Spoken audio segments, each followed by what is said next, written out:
Iran, America এবং Israel. ইরানের সর্বোচ্চ নেতা আয়াতুল্লাহ খোমেনির ফতোয়া ইসলামে পরমাণু বোমা তৈরি করা হারাম।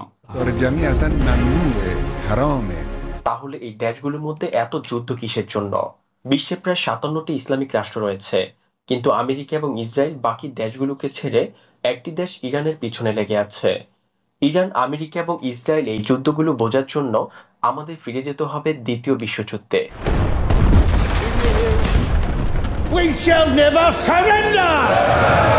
দ্বিতীয় বিশ্বযুদ্ধে বিশ্বের প্রতিটি দেশের কাছে দুটি অপশন ছিল, হয় ব্রিটিশ শাসকদের সাথে থাকতে হবে অথবা হিটলারের সাথে থাকতে হবে। যেখানে বিশ্বের বেশিরভাগ কান্ট্রি ব্রিটিশদের সাথে সমর্থন দিয়েছিল, কিন্তু সেই সময় ইরানের রাজা ব্রিটিশদের বাদ দিয়ে হিটলারের সাথে যোগ দেয়, যার পর ইরান এবং জার্মানির খুব ঘনিষ্ঠ বন্ধুত্ব হতে শুরু করেছিল। কিন্তু এটা ব্রিটিশরা মোটেও পছন্দ করেনি। তাই ব্রিটিশরা চারদিক থেকে ইরানকে আক্রমণ শুরু করে এবং খুব দ্রুত সম্পূর্ণ ইরান দখল করে নেয়। সেই সময় ইরানের বাদশাহ মাত্র কয়েকদিনের মধ্যে ব্রিটিশদের সামনে আত্মসমর্পণ করে এবং ব্রিটিশদের কাছে তাকে এবং তার রাজ্য বাঁচানোর জন্য অনুরোধ করে। যারপর ব্রিটিশরা বলে, ঠিক আছে, কিন্তু আমাদের একটি শর্ত আছে, আপনাকে ইরানের শাসন ক্ষমতা থেকে সরে যেতে হবে এবং আপনার 22 বছর বয়সী ছেলেকে ইরানের নতুন রাজা হিসেবে ঘোষণা করতে হবে। কারণ তার ছেলে রাজা শাহ পাহলভি ছিলেন ব্রিটিশদের অত্যন্ত অনুগত। মাত্র 22 বছর বয়সে ইরানের এই নতুন রাজা ব্রিটিশদের দ্বারা এত বেশি অনুপ্রাণিত ছিলেন, তিনি চেয়েছিলেন যে ইরানের জনগণ পশ্চিমাদের মতো পোশাক পরুক, পশ্চিমাদের মতো পার্টি করুক, এমনকি ইরানের সমস্ত ট্রেডিশন ভুলে যাক। এই কারণে তিনি প্রথম দিন থেকেই চেষ্টা করছিলেন যেন যে কোনোভাবে ইরানের জনগণের কাছ থেকে ইসলামকে সরিয়ে ফেলা যায়। আর তাই প্রথমে তিনি ইরানে হিজাব নিষিদ্ধ করেন এবং অনেক মসজিদ মাদ্রাসা বন্ধ করে দেন। এমনকি ইরানের অনেক বড় বড় পণ্ডিতদের গ্রেপ্তার করতে শুরু করেন আর তার পরিবর্তে নাচ, গান এবং অ্যালকোহল সারা ইরানে ছড়িয়ে দেন। এমন একটা সময় এসেছে ইরানে এত পরিমাণ অ্যালকোহল তৈরি করা হতো যে ইরানের মতো একটি মুসলিম দেশ থেকে বিশ্বের অন্যান্য দেশেও অ্যালকোহল রপ্তানি করা শুরু হয়। যার পরও ইরানের রাজা বলছিলেন তিনি যা করছেন ভালো করছেন। এমনকি ইরানের রাজা একদিন সৌদি রাজা ফয়সালকে পরামর্শ দিয়েছিলেন যে আপনি কেন আগের জমানায় পড়ে আছেন, আপনারও উচিত সৌদিকে পশ্চিমাদের মতো তৈরি করা। কিন্তু সৌদি রাজা ফয়সাল তা করতে অস্বীকৃতি জানান। কিন্তু এখানে মজার একটি বিষয় হলো যে আজ সেই সৌদি ইরানকে বলছে তোমরা আরেকটু পশ্চিমাদের মতো আধুনিক হও, কিন্তু এখন ইরান তাদের কথা শুনছে না। ইরানের রাজা ইরানকে ইসলাম থেকে এতটাই দূরে সরানোর চেষ্টা করছিলেন যে ইরানের সমস্ত বড় বড় ইসলামিক পণ্ডিতরা রাজার বিরোধিতা করতে শুরু করে, যার পর ইরানের মসজিদ মাদ্রাসার পণ্ডিতরাও রাজার বিরুদ্ধে আওয়াজ তুলতে শুরু করে, যাদের মধ্যে সর্বশ্রেষ্ঠ পণ্ডিত ছিলেন আয়াতুল্লাহ খোমেনি। আয়াতুল্লাহ খোমেনি এবং তার অনুসারীরা ইরানের জনগণকে রাজার বিরুদ্ধে বিদ্রোহ করতে উস্কে দিতে শুরু করে। সর্বোপরি ইরানে খোমেনির শক্তি এতটাই বেড়ে যায় যে ইরানের রাজা তাকে গ্রেপ্তার করে ইরান থেকে চিরতরে বের করে দিয়েছিলেন। পরে খোমেনি ইরান থেকে ইরাকে বসবাস করতে শুরু করেন। সেখানে একজন তরুণ নেতা খোমেনির প্রতিটি কাজ খুব গোপনে লক্ষ্য করছিলেন, আর তিনি ছিলেন সাদ্দাম হোসেন। ইরানে খোমেনির জনপ্রিয়তা এবং শক্তি দেখে সাদ্দাম হোসেনও ভয় পেয়েছিলেন। এমনকি একদিন তিনি ইরানের রাজাকে বলেছিলেন যে আপনি যদি চান আমি খোমেনিকে গুলি করি, যা তখন সাদ্দাম হোসেনের জন্য অত্যন্ত সহজ কাজ ছিল। কিন্তু ইরানের রাজা বলেন যে একে হত্যা করার দরকার নেই, এই বৃদ্ধ খোমেনি আমার কিছুই নষ্ট করতে পারবে না।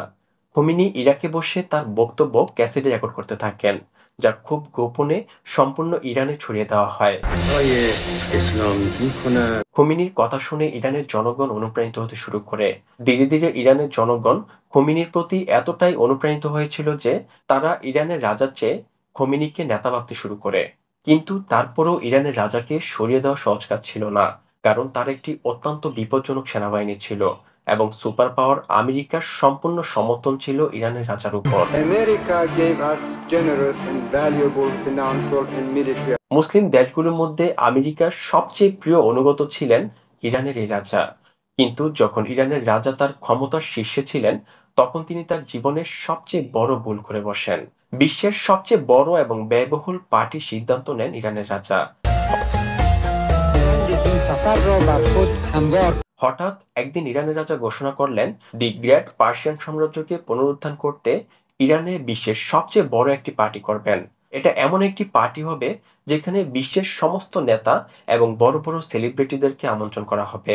ইরানের রাজা ওই পার্সিয়ান সাম্রাজ্যকে পুনরুত্থান করতে চেয়েছিলেন যা আজ থেকে অনেক বছর আগে হযরত ওমর বিন খাত্তাবের খেলাফতে মুসলমানরা বিধ্বস্ত হয়েছিলেন। ইরানের রাজা ওই পার্টির জন্য মরুভূমির মাঝখানে একটি নতুন শহর তৈরি করেন। ভিআইপি অতিথিদের জন্য ইরানের রাজা ৬০০টির বেশি লেমুজিন কিনেন এবং অতিথিদের স্বর্ণের প্লেটে খাইয়েছেন। যার পরে ইরানের রাজা অতিথিদের সবাইকে সামনে রেখে একটি স্বর্ণের সিংহাসনে বসেন। কিন্তু যখন ইরানের রাজা তার আয়েশি জীবন পার করছিলেন, ইরানের দরিদ্র জনগণ ভাবতে শুরু করলেন, আমরা এখানে খাবার এবং পানির অভাবে মরে যাচ্ছি, কিন্তু আমাদের রাজা সোনার প্লেটে খাবার খাচ্ছে। তাই এই পার্টির পর ইরানের জনগণ আরো বেশি মাত্রায় খোমেনিকে নেতা মানতে শুরু করে এবং খোমেনিও ইরাকে বসে তার বক্তব্য ক্যাসেটে রেকর্ড করে ঘোষণা দিতে থাকেন। ধীরে ধীরে খোমেনি এতটাই শক্তিশালী হয়ে ওঠে যে ইরানের রাজা বুঝতে পেরেছেন এখন তাকে খোমেনির হাত থেকে আর কেউ বাঁচাতে পারবে না, একমাত্র সুপার পাওয়ার আমেরিকা ছাড়া। তাই তিনি তার বাবার মতো আমেরিকার সামনে আত্মসমর্পণ করে জীবন ভিক্ষা চাইলেন। যার পর আমেরিকা, ফ্রান্স এবং অন্যান্য দেশের প্রেসিডেন্টরা একসাথে হয়ে একটি জরুরি বৈঠক করেন। ওই বৈঠকে ইরানের রাজাকে উদ্দেশ্য করে বলা হয়, আপনাকে এখন খামেনির হাত থেকে আর কেউ বাঁচাতে পারবে না। এই কথা শুনে ইরানের রাজা ইরান ছেড়ে চিরতরের জন্য আমেরিকা পালিয়ে যান।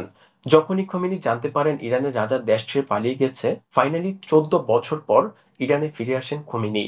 খোমেনির স্বদেশ প্রত্যাবর্তনে লক্ষ লক্ষ মানুষ একত্রিত হয়েছেন। বিশ্বের এমন কোনো নেতা নেই যাকে আজ পর্যন্ত এত জনগণ একত্রিত হয়ে স্বাগত জানিয়েছেন। খোমেনিকে স্বাগত জানাতে প্রায় 70 লাখেরও বেশি মানুষ একত্রিত হয়েছিল। যখনই খোমেনি ইরানে পৌঁছান, প্রথমবারের মতো ইরানে আমেরিকার মৃত্যু এবং ইসরায়েলের মৃত্যু চেয়ে স্লোগান শুরু হয়েছিল।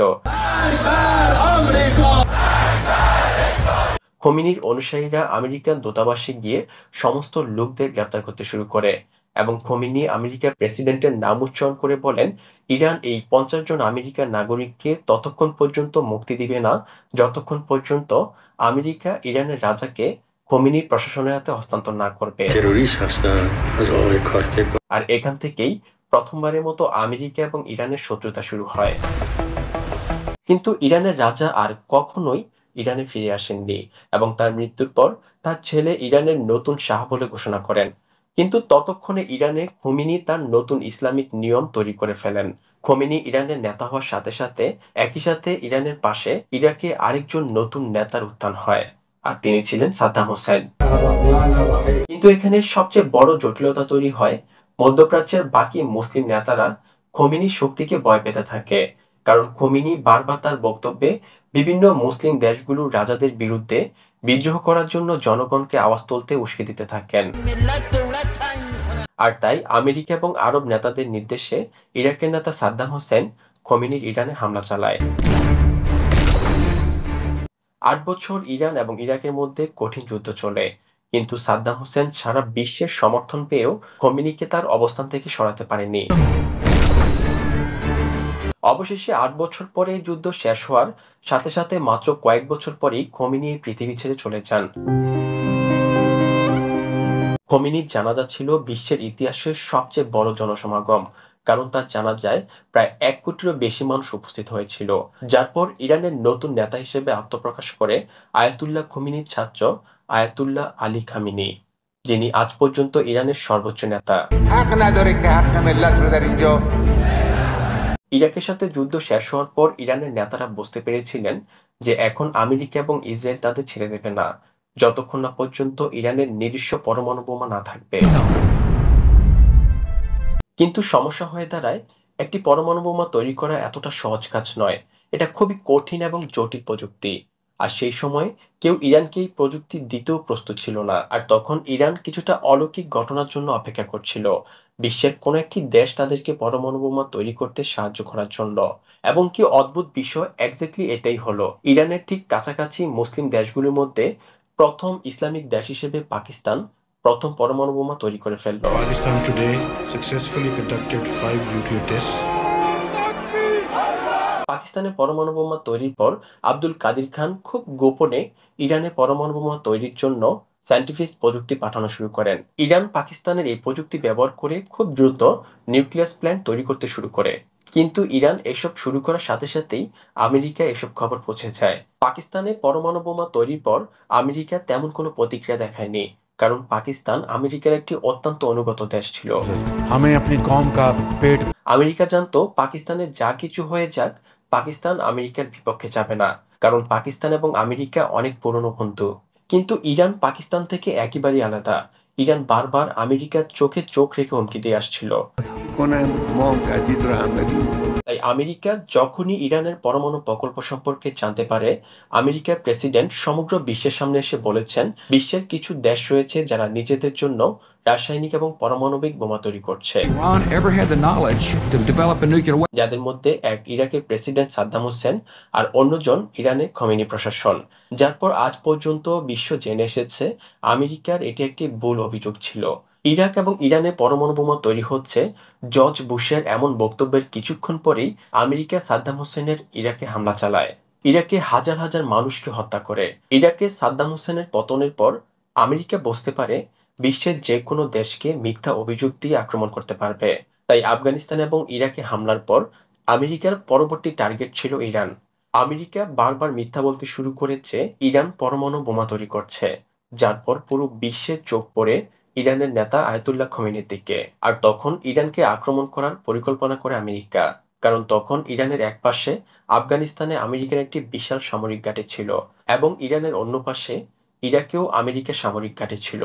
অর্থাৎ সামরিক ঘাঁটি দিয়ে আমেরিকা ইরানের চারপাশ ঘিরে রেখেছিল। আর তখনই পুরো দুনিয়ার চোখ ছিল ইরানের সর্বোচ্চ নেতা আয়াতুল্লাহ খামেনির উপর, কিভাবে তিনি ইরানকে আমেরিকার এই আক্রমণ থেকে রক্ষা করবে। আর তখনই বিশ্ববাসীর উদ্দেশ্যে খামেনি এমন একটি বক্তব্য দেন, যার পর আমেরিকার সকল ষড়যন্ত্র এবং ইরানে হামলার সকল অজুহাত নষ্ট হয়ে যায়। খামেনি ইসলামিক বিশ্বের অনেক বড় একজন পণ্ডিত। যখনই আমেরিকা ইরানে হামলা করবে, তখনই খামেনি একটি ফতোয়া দিয়েছেন যে মুসলমানদের জন্য পরমাণু বোমা তৈরি করা হারাম, কারণ ইসলাম আমাদের শিক্ষা দেয় যে যুদ্ধক্ষেত্রে শিশু, বৃদ্ধ এবং নারীদের হত্যা করা যাবে না, এমনকি যুদ্ধে গাছ কাটারও বৈধতা নেই। কিন্তু পরমাণু বোমা এমন একটি বিপজ্জনক বোমা যা সবকিছু চোখের পলকে ধ্বংস করে দেয়। তাই ইরানের মুসলমানদের কাছে পরমাণু বোমা হারাম ঘোষণা করেন। একই সাথে ঘোষণা করেন ইরান কখনো পরমাণু বোমা তৈরি করার ইচ্ছা নেই। এছাড়া ঘোষণা করেন বিশ্বের যে কোনো সংস্থা ইরানে এসে দেখে যেতে পারবে ইরানে কোনো পরমাণু বোমা তৈরি করা হচ্ছে কিনা। তবে জাতিসংঘের একটি দল ইরানে গিয়ে দেখেছে ইরানের সমস্ত পারমাণবিক প্ল্যান্টগুলো ঠিক একইভাবে তৈরি করা হয়েছে যেমনটা পাকিস্তানে তৈরি করা হয়েছিল। পুরো বিশ্ব বুঝতে পেরেছিল যে ইরান এই প্রযুক্তিটি পাকিস্তানের কাছ থেকে কিনেছে। যার পর পাকিস্তানের উপর এতটাই চাপ পড়তে থাকে, পাকিস্তানের পরমাণু বিজ্ঞানী আব্দুল কাদির খান নিজেই একটি টিভিতে এসে সবকিছু স্বীকার করেন এবং সবার কাছে ক্ষমা চেয়েছিলেন। আর পাকিস্তান সবাইকে খুশি করতে আব্দুল কাদির খানকে গ্রেপ্তার করেন এবং তাকে গৃহবন্দী করে রাখা হয়। মুসলমানদের কাছে অ্যাটম বোম হারাম খোমেনির এই ফতুয়ার পর ইরানে আমেরিকা আক্রমণ করার আর কোনো অজুহাত ছিল না। কিন্তু বিশ্বের এমন একটি দেশ আছে যে বারবার ইরানকে আক্রমণ করার জন্য আমেরিকাকে উস্কে দিতে থাকে, আর সেই দেশটি হলো ইসরায়েল। কিন্তু আমেরিকা ইসরায়েলের কোনো কথাই শোনেনি। তবে ইরানের একজন অত্যন্ত গুরুত্বপূর্ণ ব্যক্তি ফ্রান্সে বসে পরিস্থিতি বিপজ্জনক করতে শুরু করে। একটি খুবই আশ্চর্যজনক তথ্য ফাঁস করেন তিনি জানান পরমাণু বোমা তৈরি করা হারাম। আয়াতুল্লাহ খামেনির এই ফতোয়াটি মিথ্যা ছিল। ইসলামে কোনো মানুষ তার জীবন বাঁচানোর জন্য মিথ্যা বলতে পারে। ওই ব্যক্তি বলেন ইরানের মানুষদের জীবন বাঁচাতে খামেনি ওই মিথ্যা ফতোয়া দিয়েছিল। আর এই গুরুত্বপূর্ণ তথ্য ফাঁস করা মাহমুদ মুরাদ খান কোনো সাধারণ মানুষ নয়, তিনি খামেনির বোনের ছেলে, মানে তার আপন ভাগিনা ছিল মাহমুদ মুরাদ খান। ইরানে খামেনির সবচেয়ে বড় শত্রু তার বোন এবং ভাগিনা। যার পর থেকে আমেরিকা ইরানের উপর সন্দেহ করতে শুরু করে। ফলে 2009 সালে আমেরিকা ইরানের উপর নিষেধাজ্ঞা আরোপ করে।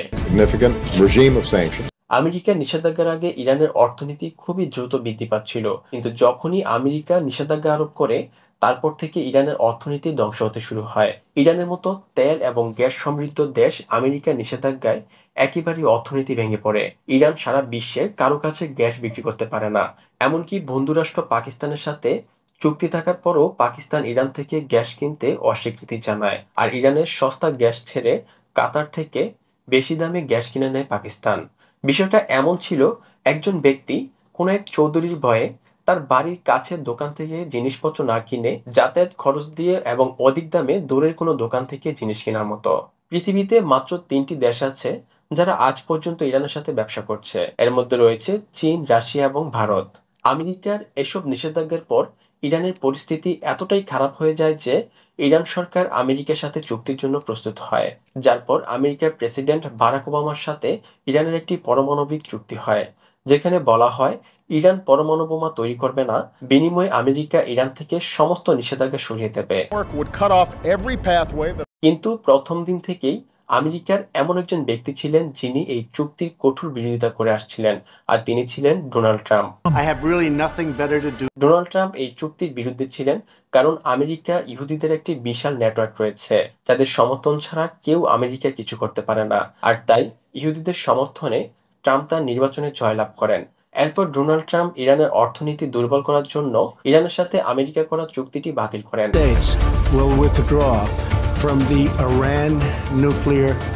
এবং আবারও ইরানের অর্থনীতি পতনের জন্য বিভিন্ন নিষেধাজ্ঞা জারি করেন। অবশ্য ইরান তো ইরান বাকি মুসলিম দেশগুলোর মতো ভয় পেয়ে চুপ থাকে না। ট্রাম্পের নিষেধাজ্ঞার পর ইরান ঘোষণা দেয় তারা পারমাণবিক কর্মসূচি আবার শুরু করবে। কিন্তু অন্যদিকে ডোনাল্ড ট্রাম্প জানিয়ে দিয়েছেন আমেরিকার বিরুদ্ধে গিয়ে অন্য কোনো দেশ তাদের কার্যক্রম পরিচালনা করলে আমেরিকা তা সহ্য করবে না। যার পর হঠাৎ ইরানের সেনাপ্রধান কাসিম সোলাইমানিকে ক্ষেপণাস্ত্র হামলা করে হত্যা করে আমেরিকা। এই ঘটনাটি ইরানের জন্য অত্যন্ত অসম্মানজনক ছিল, কারণ কেউ এত সহজে তাদের সেনাপ্রধানকে পুরো বিশ্বের সামনে হত্যা করেছিল। যার পর থেকে স্বাভাবিকভাবেই ইরান আমেরিকার বিরুদ্ধে প্রতিশোধের অপেক্ষা করতে থাকে। আর যখনই কাসিম সুলাইমানির মৃত্যু হয় তার পরপরই ইরানের নতুন নির্বাচন শুরু হয়। নির্বাচনে নতুন প্রেসিডেন্ট ইব্রাহিম রাইসি নির্বাচিত হন। রাইসি ইরানের অত্যন্ত কঠোর প্রেসিডেন্ট ছিলেন। কোনোভাবেই মার্কিন এবং ইসরায়েলের সামনে মাথা নত করতে প্রস্তুত ছিলেন না তিনি। ইব্রাহিম রাইসি প্রেসিডেন্ট হওয়ার সাথে সাথে ইরানের পারমাণবিক কর্মসূচি আরো বাড়তে শুরু করে, যার পর সবাই স্পষ্টভাবে বোঝে যায় ইরান এখন আমেরিকার সাথে আর কোনো চুক্তি করবে না। একই সাথে ইসরায়েলের বিরুদ্ধে যুদ্ধ করা সকল ইসলামিক গোষ্ঠীগুলোকে সামরিক সহযোগিতা করতে থাকে ইরান। আমরা সকলেই জানি যখন কোনো নেতা আমেরিকা এবং ইসরায়েলের বিরুদ্ধে প্রকাশ্যে এত কথা বলে তার পরিণতি কি হয়।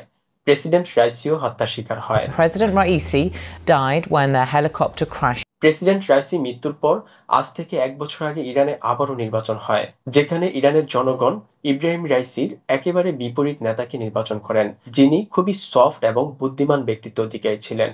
যিনি প্রেসিডেন্ট হওয়ার সাথে সাথেই প্রথম ঘোষণা করেছিলেন যে আমরা এখনো আয়াতুল্লাহ খামেনির সেই ফতোয়ার সাথে স্ট্যান্ডভাবে দাঁড়িয়ে আছে ইরান, এবং ইরান কখনো পরমাণু বোমা তৈরি করবে না। পাশাপাশি তিনি আরো বলেন ইরান আমেরিকা সহ সমগ্র বিশ্বের সাথে চুক্তি করতে ইচ্ছুক, আর খুবই সিক্রেটভাবে আমেরিকা এবং ইরানের পরমাণু চুক্তির জন্য বৈঠক করার পরিকল্পনা চলছিল। কিন্তু ইসরায়েল কখনই চায় না যে আমেরিকা এবং ইরান একসাথে কোনো চুক্তি করুক। যার পর ইসরায়েল আবারও ইরানের উপর মিথ্যা অভিযোগ করতে শুরু করে। ইসরায়েল বলে আর 1 মাসের মধ্যেই পরমাণু বোমা তৈরি করে ফেলবে। Nuclear weapons. From there, it's only a few months, possibly a few weeks. Iran could produce a nuclear weapon. এছাড়াও ইসরায়েল ইরানের বিরুদ্ধে অভিযোগ করে যে ইরান বারবার আমেরিকার প্রেসিডেন্ট ডোনাল্ড ট্রাম্পকে হত্যা করার চেষ্টা করছে, আর এর জন্য ইসরায়েল ইরানের উপর হামলা চালায়, ইরানের নিরীহ মানুষদেরকে হত্যা করে। Where at least 8 people have been The killed. top advisor to Iran's supreme leader has died after being Israel সবসময় চেষ্টা করত কোনোভাবে যেন ইরান রাগান্বিত হয় এবং কিছু ভুল পদক্ষেপ নেয়, আর এর ফলে যেন সুপার পাওয়ার আমেরিকা ইরানকে আক্রমণ করে। আর ইসরায়েলের সেই ইচ্ছেও পূরণ হয়েছে, যার পর বিশ্বজুড়ে ব্যাপক উদ্বেগ তৈরি হয়। কিন্তু এই হামলার পর ডোনাল্ড ট্রাম্প এবং তার দল রিপাবলিক পার্টি নিজ দেশের নাগরিকদের তোপের মুখে পড়েন, যার পর আগ বাড়িয়ে ইরান এবং ইসরায়েলের যুদ্ধবিরতির ঘোষণা দিতে বাধ্য হয় ট্রাম্প। ইরান এবং ইসরায়েলের 12 দিনের যুদ্ধে দুই দেশের মধ্যে ব্যাপক ক্ষয়ক্ষতি হয়েছে। আপনারা যদি ইরান এবং ইসরায়েলের যুদ্ধে কে জয়ী এবং কে পরাজয় হয়েছে এবং এই যুদ্ধের ক্ষয়ক্ষতি সম্পর্কে জানতে চান, তাহলে ভিডিওর নিচে অবশ্যই কমেন্ট করবেন। সবাইকে ধন্যবাদ।